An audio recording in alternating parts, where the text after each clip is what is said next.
Hi there, and welcome to another message that I like to share with everyone on YouTube or those who are interested.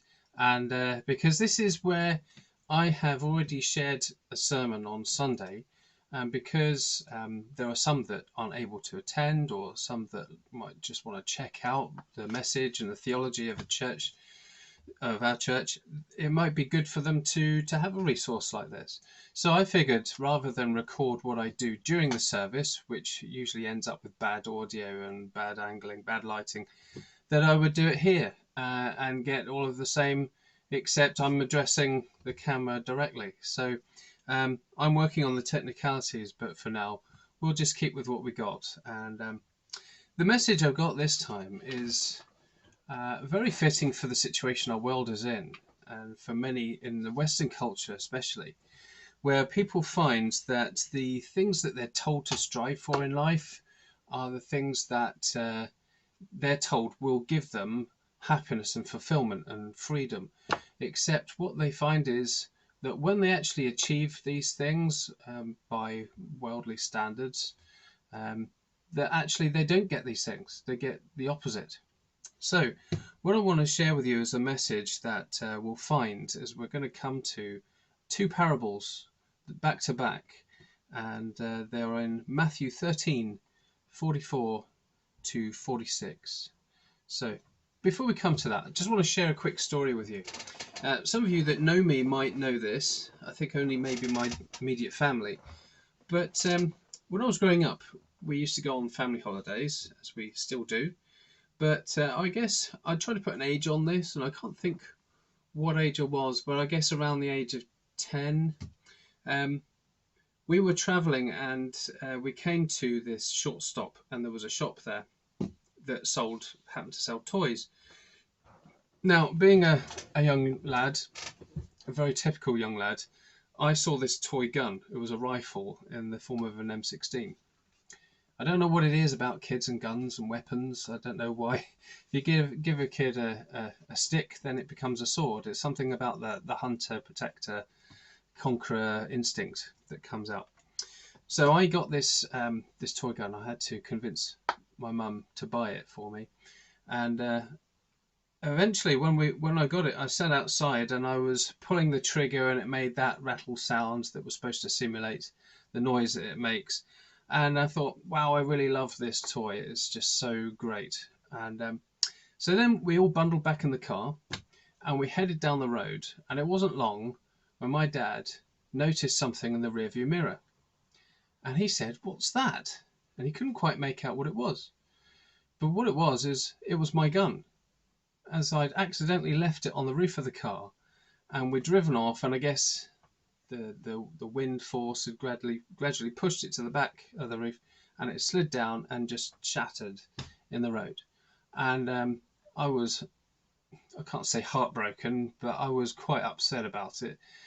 It was my current favourite toy, and I'd got to hold it for all of 10-15 minutes. Um, and that was like my first life lesson about how the things that we want um, are temporary.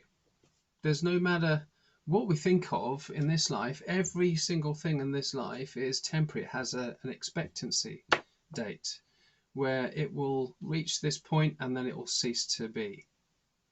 I don't care what you say or what people think of, it will have a point where it comes to an end.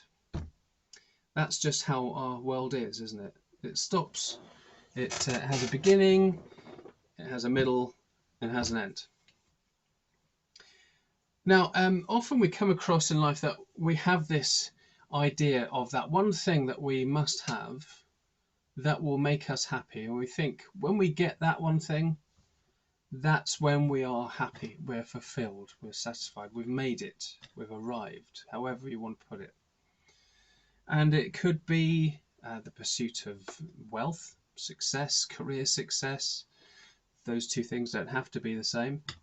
It could be that you want to achieve a family.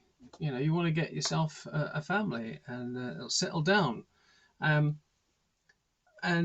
or it may be just getting that special car that you've always wanted, and you wanted to save up, and once you've got that car, that's going to be it. Everyone's going to be really amazed and jealous of you, and this kind of thinking that comes about. But the thing is, what we find often is that it doesn't offer the satisfaction we thought it would. It might have that sparkle to start with. It might give us that temporary fix of satisfaction and joy. But actually, eventually, it doesn't usually even take long, but it fades. And then we just get used to it. And then maybe our thoughts and our gaze turns to something else. And I think, actually, that's what I want. With cars, it's usually the latest model, or if it's a job, you want to keep climbing and climbing. These are the really driven people. Now, there was a guy in the Old Testament who had it all. He had vast wealth, he had a kingdom, he had servants, he was really successful in everything he did. He had God's approval. God was with him. And he had multiple wives. I don't know why he would want multiple wives, but he had it all. And he then wrote the book of Ecclesiastes. And he starts to muse over his situation. Am I happy? Do I have all that I want? Is this all there is? I don't know how his relationship with God was at that time, because he was finding the glamour and the sparkle of all of these things in his life were sort of fading, and they became dull. So this is from Ecclesiastes, a book that he wrote, from chapter 2, 9 to 11. Solomon says, I became greater by far than anyone in Jerusalem before me. In all this my wisdom stayed with me. So he had immense wisdom. He was probably the wisest man to have ever lived. He says, I denied myself nothing my eyes desired. I refused my heart no pleasure.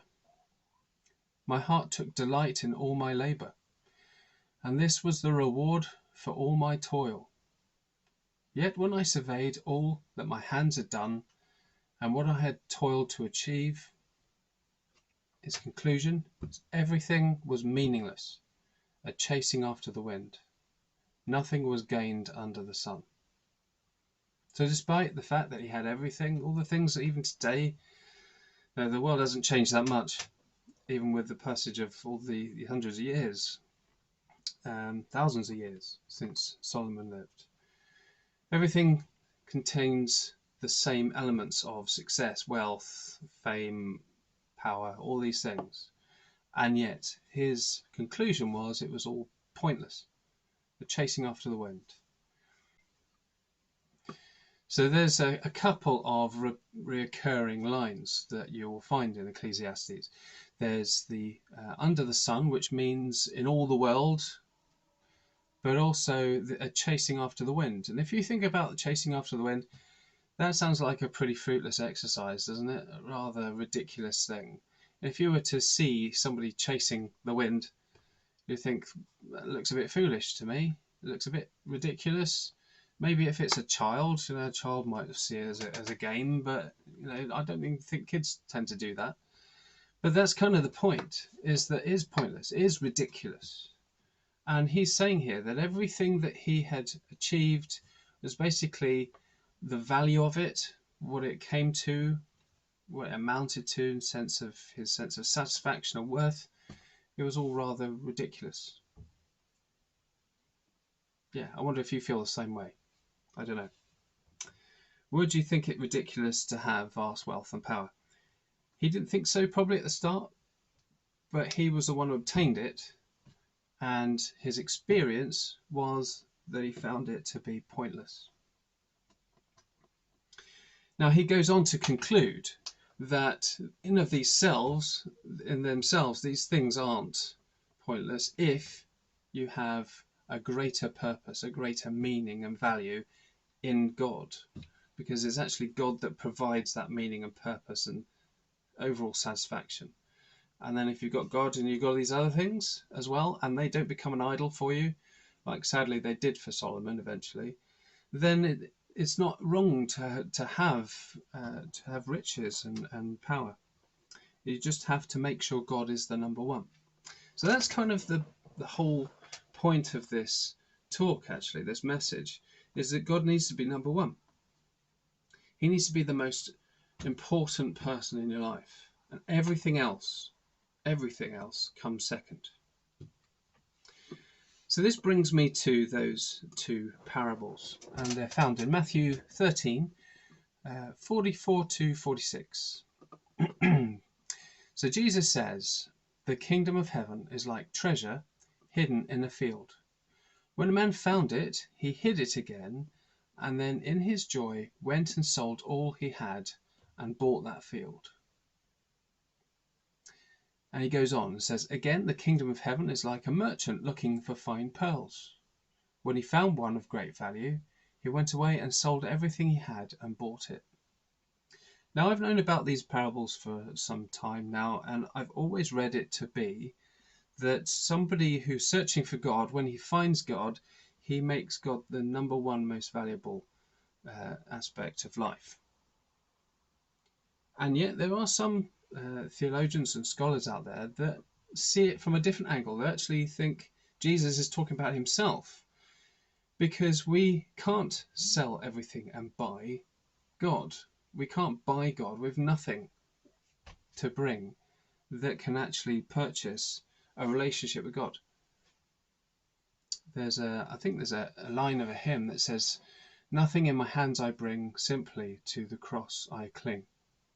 And that is the method that Jesus used to buy us. It was the cross. So maybe Jesus is talking about himself when it comes to getting back those people that are to follow him and love him, because when we sinned, when we have chosen to turn our back on him, we needed to be brought back again, because our sin was a debt that just kept building up and building up, and Jesus needed to purchase us. It was like a purchase, but he paid for it with his life. That was the only thing that was going to work, his own life. So that's basically the essence of these two parables, is that God is number one. He needs to be the most important person. I know I'm sounding like I'm repeating myself here, but this is the most important lesson for all Christians. How often do we make God number one? It's so easy for us to slip and replace God with someone else, isn't it? So what he's not saying here is that we need to sell everything that we have. Now, I know that Jesus was asked by a rich ruler, "What must I do to gain eternal life? I followed all your laws." And what Jesus says to him, knowing that he was wealthy, that you need to sell all you have, give it to the poor, then come follow me. Some have interpreted that to mean, well, to be rich must mean that you're sinful, and then you must be even further away from God because you've got vast wealth. But actually it was the attitude of the rich ruler towards his money. It was his idol, it was his God. So he wasn't putting Jesus first, he wasn't putting God first, he was putting his wealth first.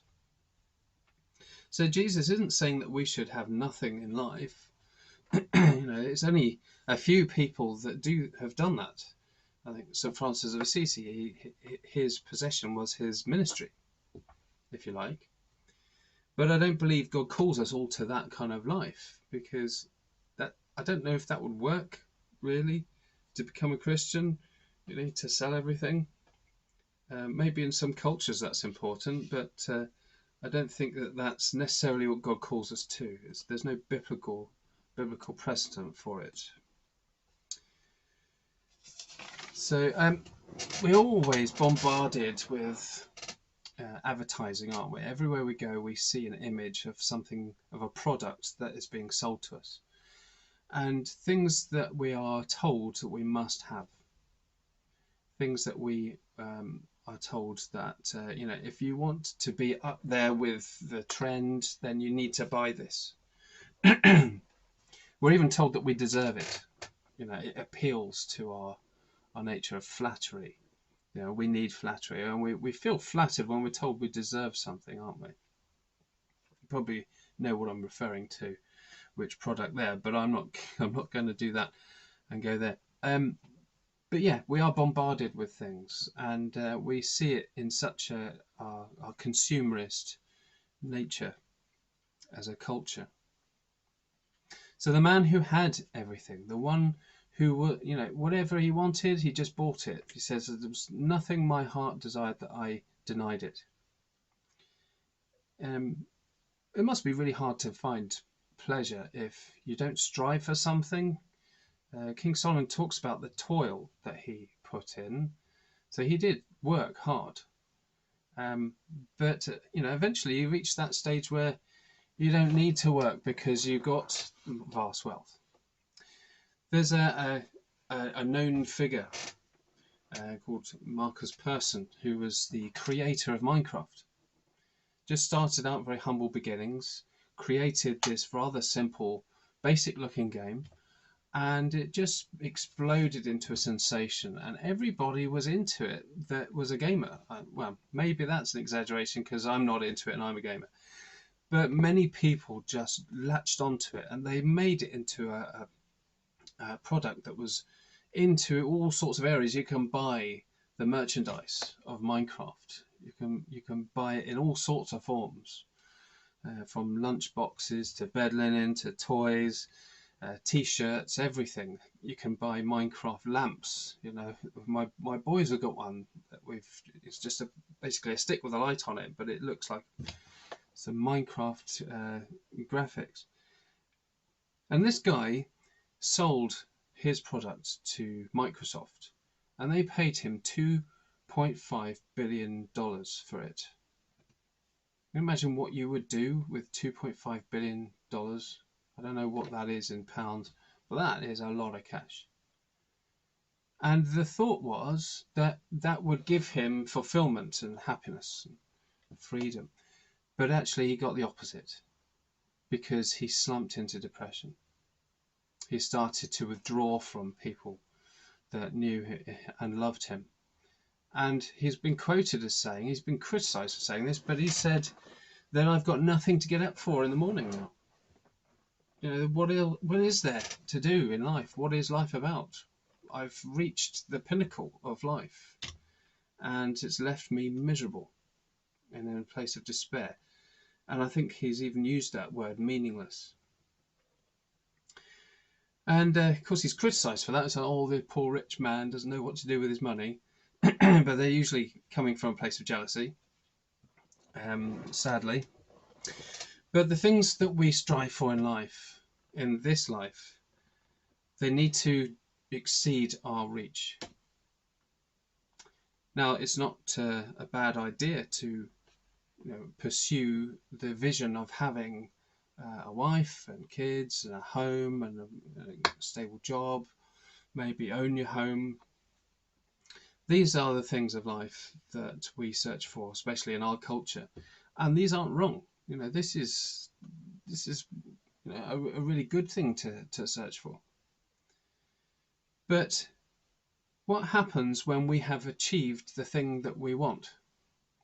If your goal in life is to have a baby or to be a parent, what happens when you've obtained that, you've achieved that? You have to keep having more kids to keep achieving that goal. And what about if your goal is to be successful? We see people that are successful, and then how do you measure success? What is the point you can say, there, I've done it, I've become successful? Because what we often see is people who want to achieve success financially and get the money that they want, is that they keep getting more money and they want to get more money, and it never seems to be enough.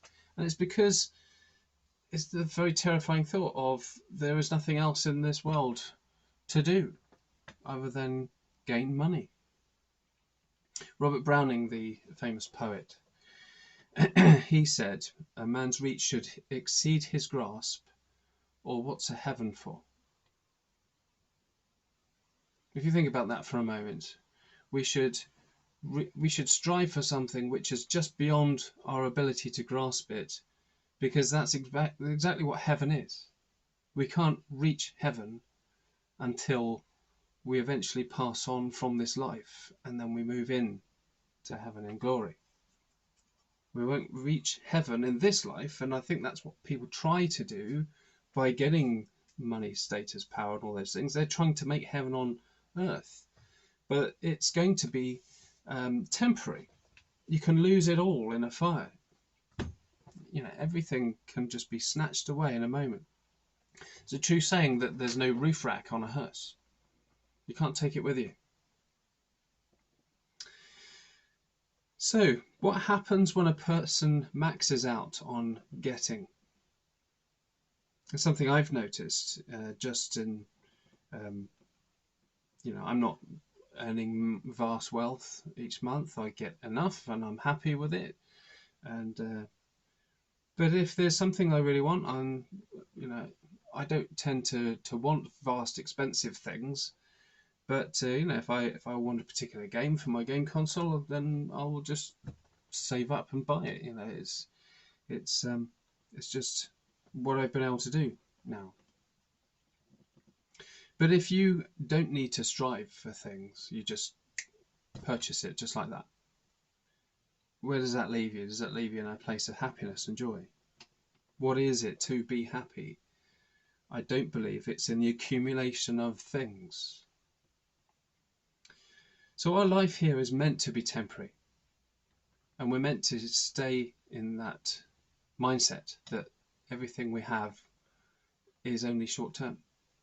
Now, you see around me is a cabin that I've always wanted to have. I always wanted to have a cabin that I can call a space that I can get away to.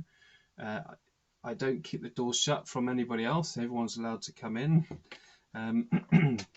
But even now I can see how time and the weather has warped the boards, and some of them don't fit so nicely together. I have to keep painting it to weatherproof it. I have to look after it, and eventually maybe they'll reach a point where I'll have to replace parts of it. But everything there is in this life has an end. So this is why Jesus is the only one who can truly satisfy. It's not a coincidence that he says, I am the way, the truth, and the life. So I think it's really good for us to keep him as our goal. Keep God as your goal. Keep him in your vision. That everything I'm doing, I'm investing. I'm paying it forward. This is all for the kingdom. It's great to enjoy this life. It's great to have nice things, but they're not the things we're to worship. They're the things for our enjoyment, for a time, but ultimately God is there for us from this point on to eternity and beyond. So it's in him alone that we can find unfailing purpose and satisfaction.